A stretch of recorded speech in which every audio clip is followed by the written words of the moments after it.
How to turn $30,000 into over $500,000 with almost no risk, according to the Motley Fool. So, investing can allow your money to work for you, and the effects can be magical if you do it right. In fact, with a smart investment, it's possible to turn $30,000 into more than $500,000 while taking very minimal risk. Sound too good to be true? Here's the reality of how this can happen.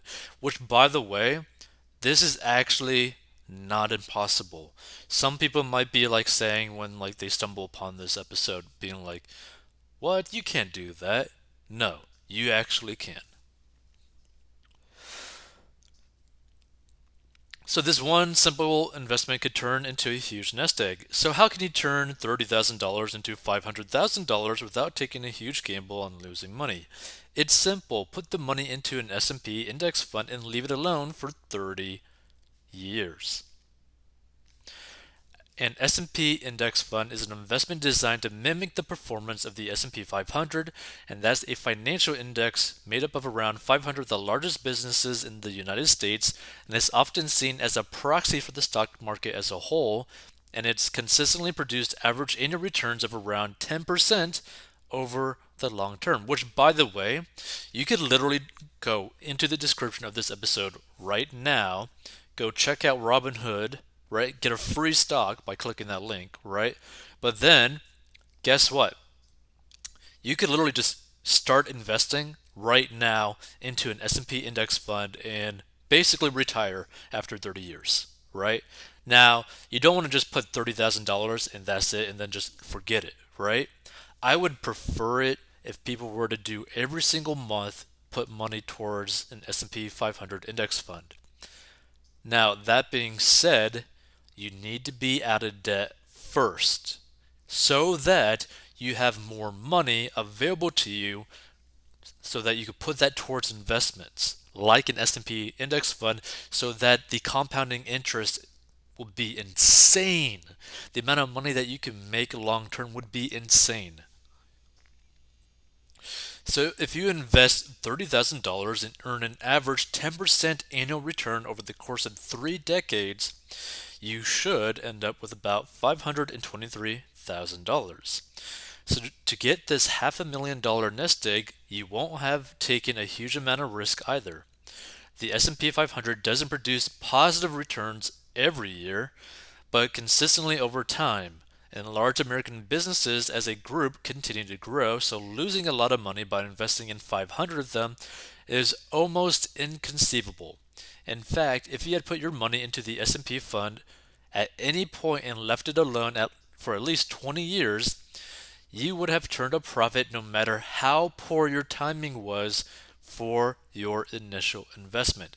And the key to this, right, is being consistent and basically never pulling your money out. So investing early is key to making this strategy a success. So while turning $30,000 into $500,000 is effortless and low risk, if you invest in an S&P 500 index fund, the key factor with this approach is that you need a lot of time for your money to grow so much. It's not impossible for most people to give their money 30 years to grow. If you invested $30,000 by age 35, you'd have your $500,000 nest egg by the time you reached 65, a pretty standard retirement age. And since most people start working in their mid 20s or beyond, you have a decade or so to amass $30,000 by age 35 by saving about $3,000 per year, which is honestly nothing. 3 grand per year towards the S&P 500 is nothing. Okay? Think about how much money that you are paying towards debt, like your monthly payments, right? You're paying a lot of money, right? But if you had no debt, if you got rid of that debt and started putting those payments towards an S&P 500, you could see how quickly you could reach these levels. And to put it into terms, right? If you basically invested $500 roughly every single month into the S&P 500, After 30-ish years, you'd have over $2 million. Think about that for a second. You'd have over $2 million basically putting a nice car payment or car payment slash insurance payment for like a brand new car into this investment. This is why it is important to not have debt so that you have money to invest for your future and give you more options. Now, you may decide you need a larger nest egg than $500,000, and in fact, most people will. But the fact that you can turn a $30,000 investment into so much money over time shows the power of investing and leaving your money alone. And of course, once you've saved and invested $30,000, you can keep earning and putting that additional money to work for you as well. So you can use the calculators on investor.gov to figure out how much you'd personally need to put into an S&P fund to hit your target savings amount. And if you stick to your plan, you can feel pretty confident about achieving your savings goal. Of course, you may also prefer to look into other investment that can potentially provide more than a 10% average return over time. Carefully selecting a mix of individual stocks could allow you to make that happen, but you take on more risk with this approach, so think carefully as you decide which investing strategy is best for you.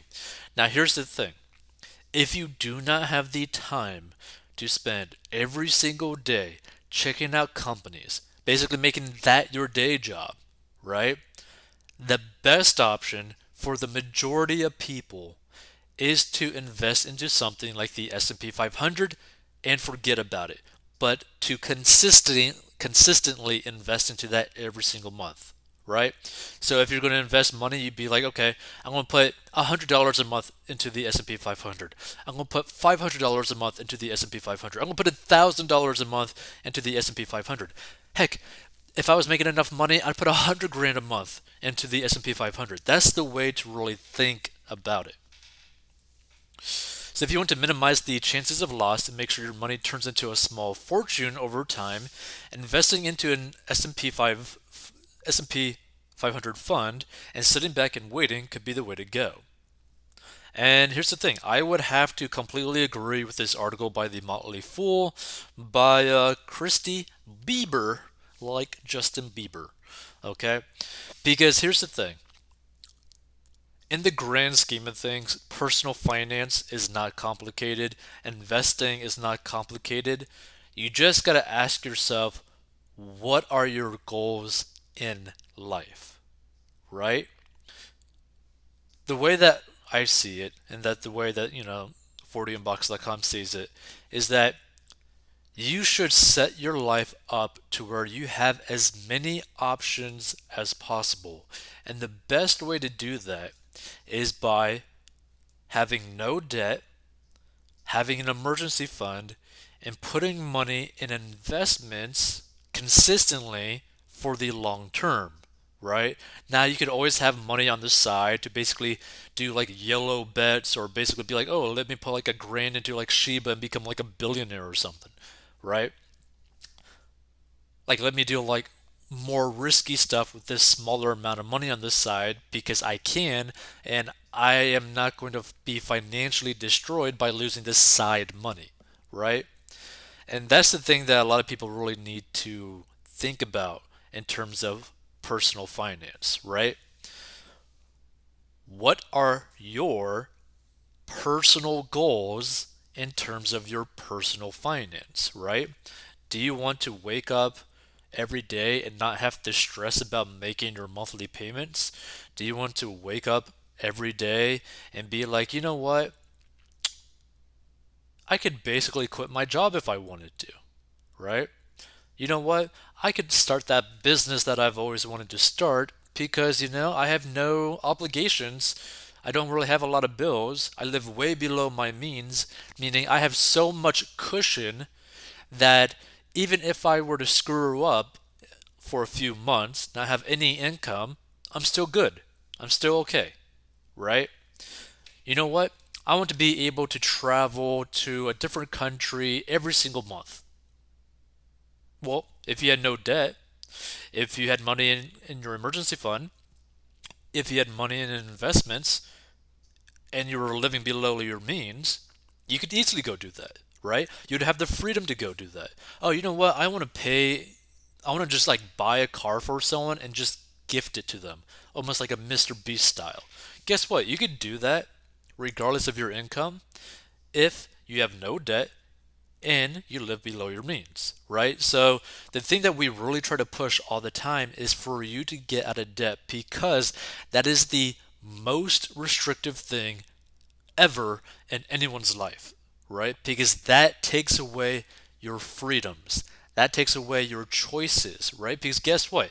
If you got a car payment that's high, if you got a student loan payment that's high, if you got all these payments in your life every single month that you are responsible for, you are obligated to continuously do things so that you can keep paying it, right?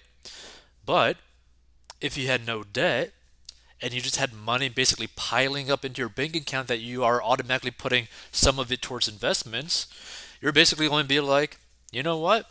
I want to just go out and splurge and drop like $5,000 at like Las Vegas this weekend. And I could go do that. I could just, book a flight, go to Las Vegas, drop 5 grand, and then just basically blow it all, not really care about losing it, meaning I have no stress about it when it comes down to, dropping 5 grand on like craps or something, and I'm okay with losing that money, right? That's the kind of mentality that you want to be able to be in because you know that you've set yourself financially right to where nothing is really going to affect you really ever, right?